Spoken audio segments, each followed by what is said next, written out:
Welcome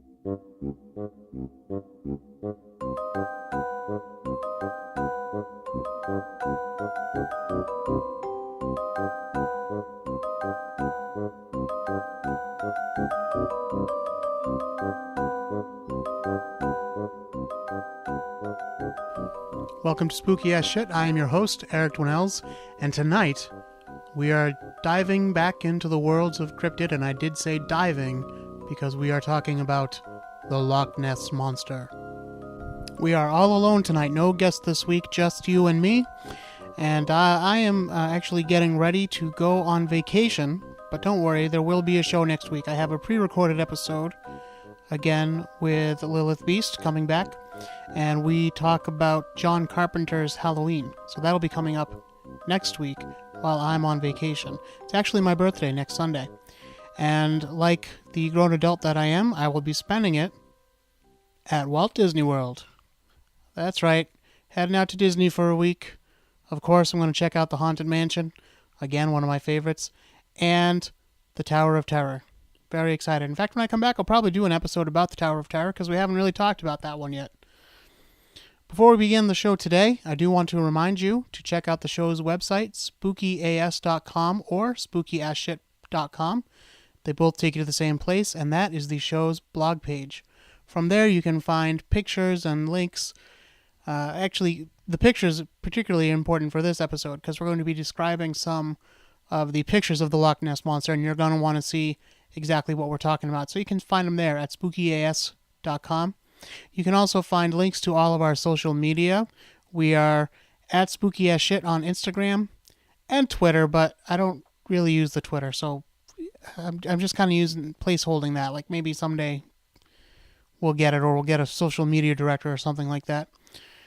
For now, it's kind of dead. The Instagram, however, I do update, and I also update the Facebook page. You can like us on Facebook at facebook.com/spookyas.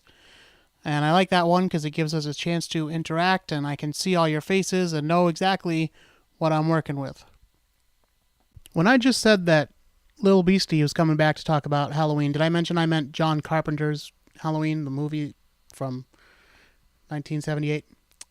That's what I meant. I'm not sure how I said it. And I'm not going to go back and re-listen. That would be silly.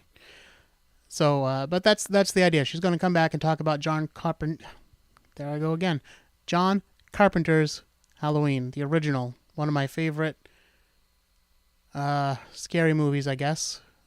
It is a slasher. It's a proto-slasher, I guess, but very ungory.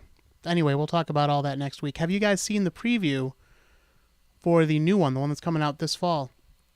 Jamie Lee Curtis is back. John Carpenter is back. I don't know. I have mixed feelings about the trailer. There's things that I like about it and things I'm not so sure about. I guess we can talk about that more in the future. For now, let us get into the history behind the Loch Ness Monster. Now, the Loch Ness Monster has kind of a unique place in cryptid mythology or history, depending on your stance. And I think most people agree that they kind of want Bigfoot to be real. But on the other hand, there are some scary reports about Bigfoot, and it's maybe not a creature you'd want to run into alone while you're in the woods. Nessie, the Loch Ness Monster, on the other hand, seems to be universally beloved, and I can't imagine there's too many people out there who are afraid of the Loch Ness Monster. He's not known to attack people, although there are some maybe early reports of him doing just that, or she doing just that. Who knows? We'll get into that, but I think overall this is seen as more of kind of a fun cryptid. This is your party time cryptid. This is the one you want to hang out with. Get a couple beers, have a party on the beach of the loch, and hang out with the Loch Ness Monster. All right, let's get into the history. Now, it actually, according to some accounts, goes back all the year. I cannot talk today. I'm not going to go back and edit that. I'm just going to leave it in there. It goes all the way back to the year 565, with a guy known as Saint Columba. This is the earliest report of a monster near Loch Ness. Notice that I say near Loch Ness. And it appears in a book called The Life of Saint Columba, which was written about 100 years after the actual life of Saint Columba. In the story, an Irish monk who would become Saint Columba was staying in the land of the Picts. This was Scotland. With his companions when he encountered a local resident who was burying a man by the River Ness. Columba asked how the poor man had died and was told that the man was swimming in the river when he was attacked by a, quote, water beast, which mauled him and dragged him underwater. Although his friends tried to go out and rescue him in a boat, he was already dead by the time they reached him. Columba sent a follower to swim across the river.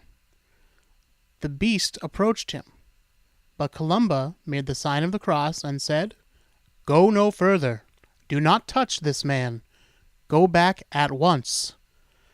Reportedly, the creature stopped as if it had, quote, been pulled back with ropes, and fled as Columba's men and the Picts gave thanks for what they perceived as a miracle. Now, Nessie believers will point to this story as ancient proof of the monster's existence, but skeptics claim that believers are only using this story to bolster their claims, despite a lack of evidence that it ever really happened, first of all, and despite the fact that the story is set in the River Ness, not the actual Loch Ness itself.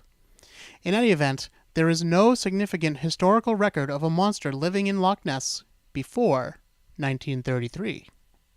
In 1933, several events happened, but the first of them happened on May 2nd, 1933, when a man by the name of Alex Campbell, who was the water bailiff for Loch Ness, and isn't that a cool title, water bailiff? It basically just means he was a cop who patrolled around Loch Ness, but it sounds kind of cool, doesn't it? And silly, a little bit silly. Anyway, he was a water bailiff and a part-time journalist for the Inverness Courier, and he reported that several people had claimed to see what he described as a monster in or around Loch Ness. So he's kind of the first guy that coined the term the Loch Ness Monster, kind of inadvertently. On August 4th, 1933, the Courier published a report by a Londoner named George Spicer, in which he claimed that while driving around the loch, he and his wife saw, quote, the nearest approach to a dragon or prehistoric animal that I have ever seen in my life, unquote, tunneling across the road toward the loch with an animal in its mouth. They didn't say what kind of animal, just an animal. They described the creature as having a large body, about 4 feet high and 25 feet long, and a long, wavy, narrow neck, slightly thicker than an elephant's trunk, and as long as the 10 to 12 foot width of the road. They saw no limbs. These reports allegedly touched off something of a local sensation, because letters began appearing in the Courier, often anonymously, claiming that people had seen this monster either on the land nearby the loch or actually in the water in the loch. And they would say that it was, oh, I saw it myself, or a family member saw it, or this guy that I sort of know remembered a story about seeing one. Of course, we have to ask ourselves, were these actual eyewitness reports? Or, since they came in anonymously and claimed to be third-hand or whatever, were these perhaps fabricated by the Courier itself in an effort to sell more papers and or increase tourism to Loch Ness? Accounts of the monster soon reached the world media, which began describing the creature alternately as a monster fish, a sea serpent, or a dragon before finally settling on the Loch Ness Monster. On December 6th, 1933, the first purported photograph of the monster was taken by Hugh Gray, and it was published in the Daily Express. It's a blurry and rather indistinct picture, but many have speculated that it was just a wave or an otter, which is the culprit you're going to hear accused of being the Loch Ness Monster several times as we go through the story, or even a dog swimming with a branch in its mouth. And if you look at the picture, you can kind of see a Labrador face swimming with a branch or a stick in its mouth. Experts have looked at the photo, and most of them do believe that it is actually an otter rolling in the water. So maybe this is an example of finding patterns where none exist and seeing faces where none exist. Pareidolia. Now, as soon as this picture was published and these reports came in, the Secretary of State for Scotland ordered police protection to prevent any attacks on the Loch Ness Monster. So even as far back as these first reported sightings, Scotland wasn't fooling around. They knew they had a good thing. So they were saying, you cannot attack the Loch Ness Monster. And that, I believe, is a rule that still stands to this day. Should you see the Loch Ness Monster, you are not to attack it. On January 5th, 1934, a motorcyclist by the name of Arthur Grant claimed to have nearly hit the creature at about 1 a.m. on a moonlit night. According to Grant, it had a small head attached to a long neck. The creature saw him, and it crossed the road back into the loch. He said he dismounted his vehicle and followed it to the loch, but only saw ripples. Grant produced a sketch, which you can see at spookys.com, of the creature. It was examined by zoologists, and they say that it was really more consistent with the appearance and behavior of an otter. I guess he didn't tell us exactly what size he thought this creature was, but there's a big difference between, say, a 25-foot creature and an otter. Regarding the long size of the creature reported by Grant, it has been suggested that this was a faulty observation due to the poor lighting conditions. It's also been said that Grant may have seen a small otter or seal and exaggerated his sighting over time.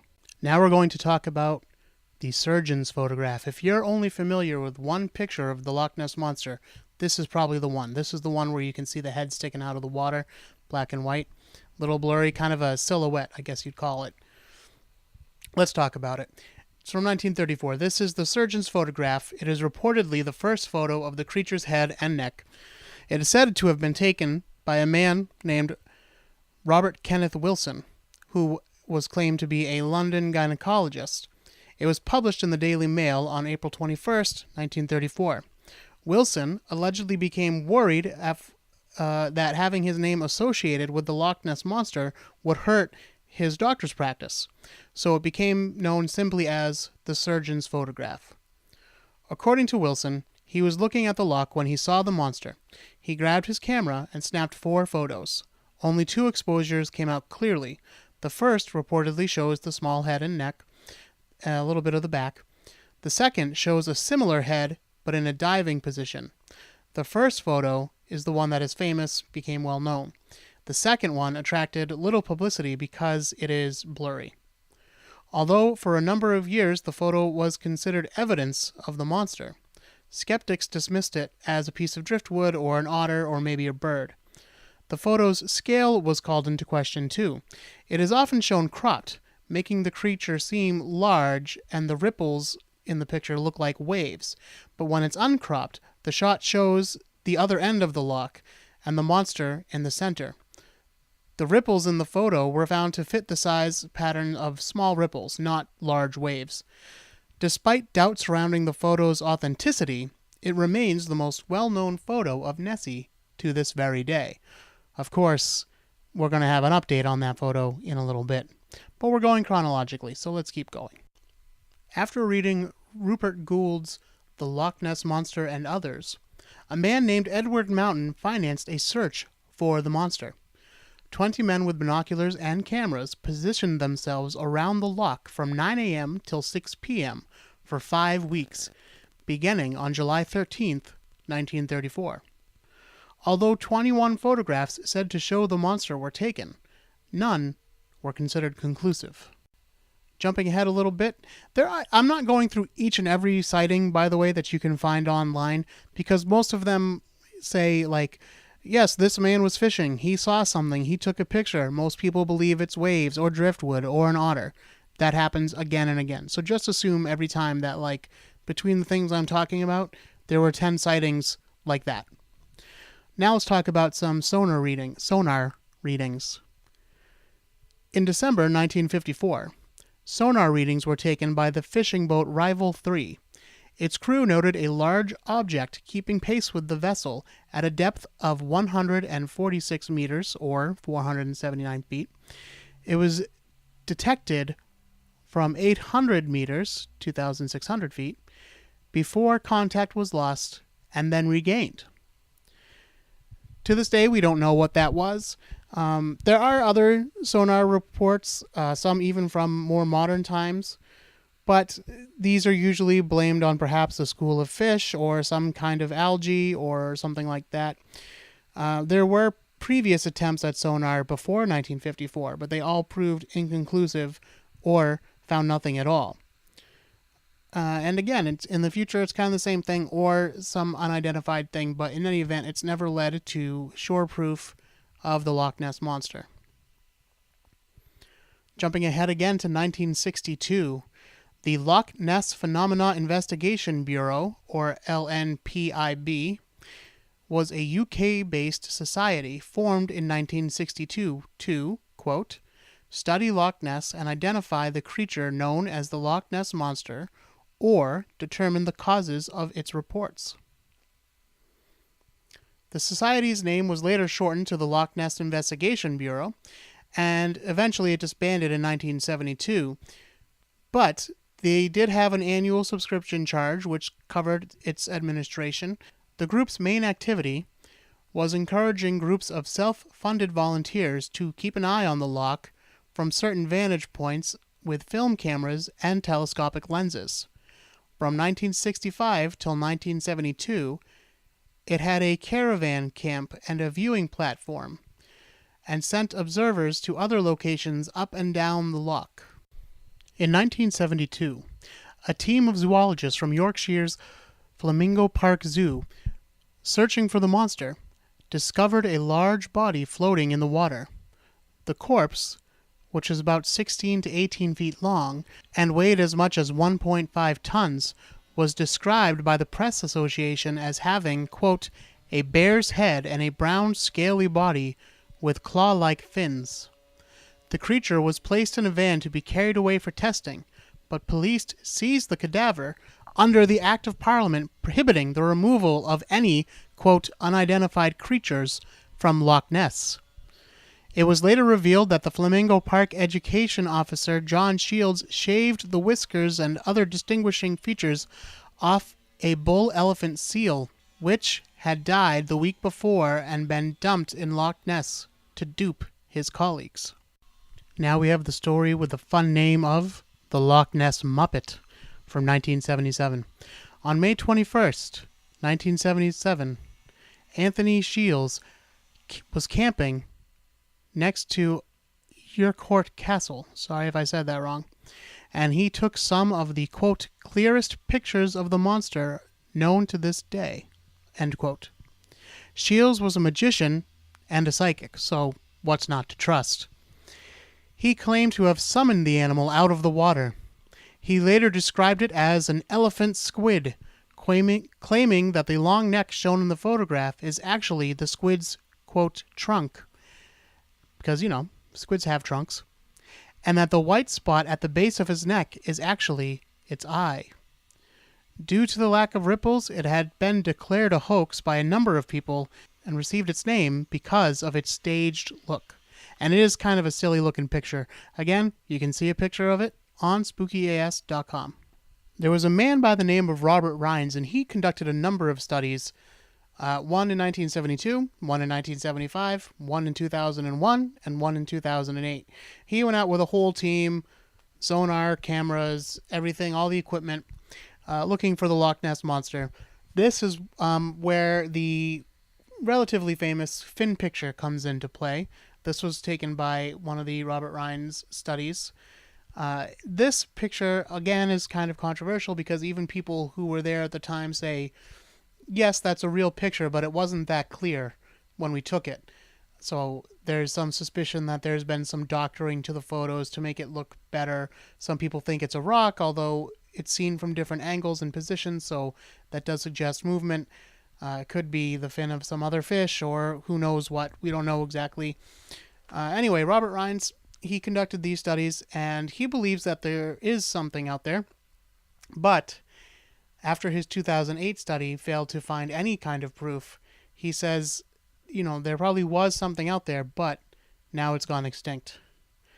And actually, even modern reports, you don't hear anything past 2008, so I don't know. Hopefully, Nessie's not extinct. Now, let's go back to the surgeon's photo, shall we? In 1993, the makers of what would become the Discovery Channel made a documentary called Loch Ness Discovered, in which they analyzed the uncropped version of the image, and they discovered a white object visible on every single version of the photo. Because it's on every version of the photo, that means it's most likely on the negative. It was there at the time. So what is this white thing? Well, whatever it was, most likely a piece of string, they believe that this is actually what's causing the ripples. The object is actually being towed, and you're seeing the wake from the towing in the pictures. Further analysis of the photo indicated that the object was small and probably only about 2 or 3 feet long. Since 1994, most people agreed that the photo was some kind of elaborate hoax, and it turns out they were exactly right. Details of how the photo was taken were published in the 1999 book Nessie, The Surgeon's Photograph Exposed. The creature was reportedly a toy submarine built by Christian Sperling, the son-in-law of Marmaduke, known more as Duke, Witherall. Witherall had been publicly ridiculed by his employer, the Daily Mail newspaper, after he found Nessie footprints, which turned out to be a hoax. In fact, I believe these were the ones that were made using a leg of a hippopotamus. Like one of those umbrella stand leg things that are so horrible that people used to get a kick out of back in the day, apparently. To get revenge on the Mail, Wetherill perpetrated this hoax with co-conspirators including Sperling, who was the sculpture specialist, Ian Wetherall, his son, who bought the material to make the fake, and Maurice Chambers, who was an insurance agent who would go on to kind of pass around the negatives. The toy submarine was bought from a Woolworths store, and its head and neck were made from wood putty. After testing it in a local pond, the group went to Loch Ness, where Ian Wetherall took the photos. When they heard the water bailiff approaching, Duke Wetherall sank the model with his foot, and it is presumably still somewhere in the loch. Can you imagine if you found that? I would imagine probably the head of the monster might have kind of weathered away by now, but maybe the submarine is still intact down there somewhere. That'd be so cool to find, the actual model used for the famous Loch Ness Monster photos. The negatives were passed from person to person to avoid suspicion and detection before eventually being handed over to be developed and sold to papers. The first photo was sold to the Daily Mail, who then announced that the monster had been photographed. In 2003, the BBC sponsored a search of the loch using 600 sonar beams and satellite tracking. The search had sufficient resolution to identify a small buoy. No animal of substantial size was found, and, despite their high hopes, the scientists involved admitted that this proved the Loch Ness Monster was a myth. In 2014, a very interesting picture was taken by Apple Maps, and you could find it online. It looks like perhaps a giant catfish kind of animal swimming through Loch Ness. Now, the thing about this is, that's what it looks like. But if you use your brain a little bit and you think about it, you'll realize this is actually a boat. It's just a boat. You can't see it very well because it's being shot from above, and also it's not exactly a close-up, it's a satellite image, but you can kind of see it. It's a little hard to see because of the lighting and all, but it's there. It's the wake from a boat. That's all. Just leave him behind a wake. But it is kind of a cool picture and fun nonetheless. That's the main thing about the Loch Ness Monster. It's a harmless myth. It's fun. People generally don't take it too seriously. It's good for tourism, and it's out on a pretty lake. You got a nice castle or two around it. it's just a fun little myth, not doing anybody any harm. But there are some more rational explanations as to what this could be. Of course, it could just be the misidentification of a known animal. Again, otters come up a lot. So perhaps people see an otter or perhaps a family of otters rolling around in the water, and they mistake that as humps on a creature. Same thing could be said for seals or any animals that might float into the lake for a brief amount of time. Then, of course, there's the misidentification of inanimate objects, which would include your driftwood and boats. Perhaps capsized boats have come up a number of times. Barrels left over from construction work has been accused of being a culprit in these alleged sightings. And then effects of light and the sun and the water. For example, if the wind blows in a certain way where it kind of makes waves, or ripples at least, throughout the water, but leaves one patch kind of untouched, when you're on land, that can look darker, so they say. Because that untouched patch, you're getting a nice, clear image of the mountains, or at least a nice shadow from the mountains, whereas the other ones is kind of broken up. So it looks like perhaps there's this big dark thing in the middle of the lake, when really it's just that the wind isn't blowing right there.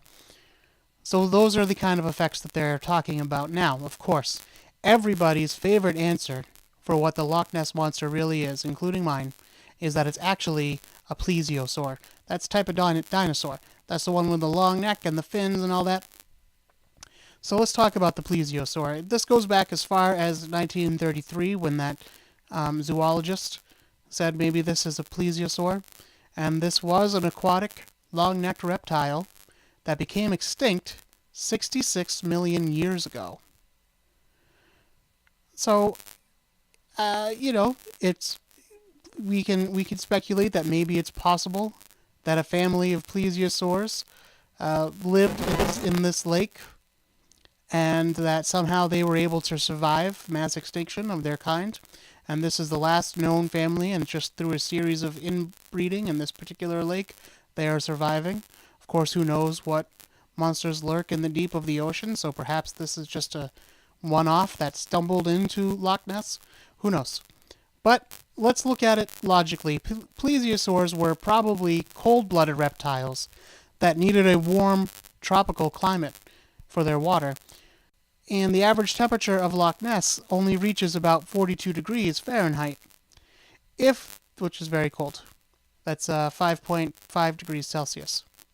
If the plesiosaurs were warm-blooded, they would have required food supply beyond what Loch Ness can supply for them. There's just not enough food in Loch Ness to support a single big plesiosaur, let alone a family of them. In an October 2006 article for New Scientist entitled "Why the Loch Ness Monster is No Plesiosaur," Leslie Noe of the Sedgwick Museum in Cambridge said, "The osteology of the neck makes it absolutely certain that the plesiosaur could not lift its head up like a swan out of the water." So they just had to keep their heads flat, I guess. Maybe they could look down. I don't know. She doesn't get into that. But she's very clear. They can't look up. Dogs can't look up. It's a joke. The loch is only about 10,000 years old, dating to the end of the last ice age. Before then, it was frozen for about 20,000 years. So that would mean the plesiosaur would have to have survived the mass extinction of all large animals 66 million years ago, somehow survived for about 30-something thousand years, and then somehow survived being frozen for 20,000 years to come to the creation of Loch Ness. So it doesn't seem very likely that that could have happened. If creatures similar to a plesiosaur lived in Loch Ness, they would be seen frequently, since they would have to surface several times a day in order to breathe. Now, in response to these criticisms, some believers postulate that a trapped marine creature could have evolved from a plesiosaur directly or by convergent evolution. So it's not exactly a plesiosaur, but it's something that comes from that line of evolution, is what they would say to you. But again, the problem would be there's actually not enough food in Loch Ness to support that kind of creature.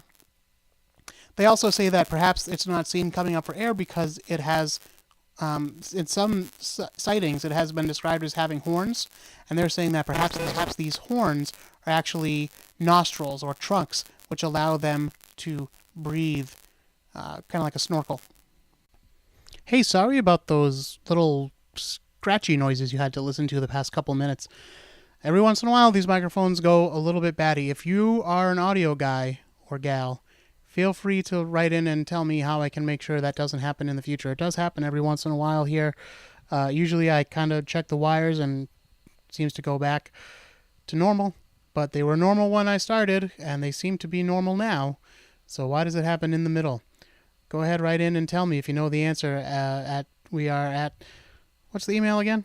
spookyasshit@gmail.com. How could I forget that? All right, let's wrap this one up. Because although this does seem to not really be a true fact of history, that there probably never was a Loch Ness monster, that does not stop the tourism industry in Scotland from capitalizing on it, as they should. Why not? If you have a good myth, go for it. They have the Loch Ness Centre and Exhibition, which is kind of like their museum there.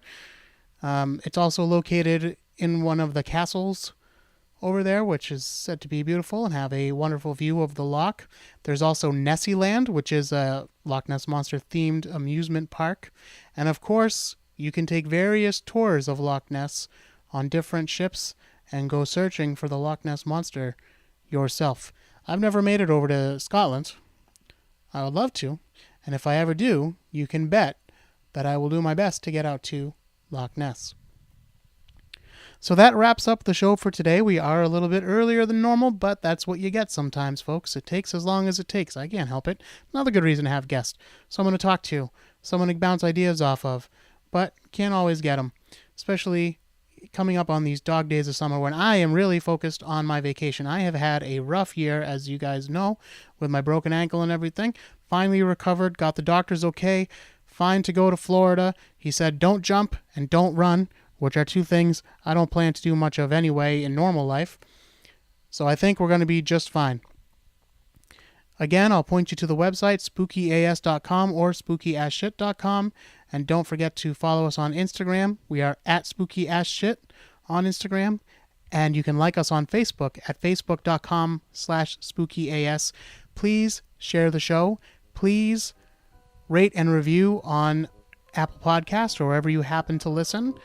Again, I do this show for free, and I'm not complaining about it. I'm happy to do it. But it is a lot of work. And one of the ways that I get validation is by seeing those good reviews and those happy 5-star ratings. So if you want to keep the show going, if you want to keep me enthused and ready to go, that's a good way to do it. I really, truly appreciate it. And I also appreciate the Facebook likes and anything else that you can do and sharing the show and everything. And of course, I just appreciate you listening. So thank you for that.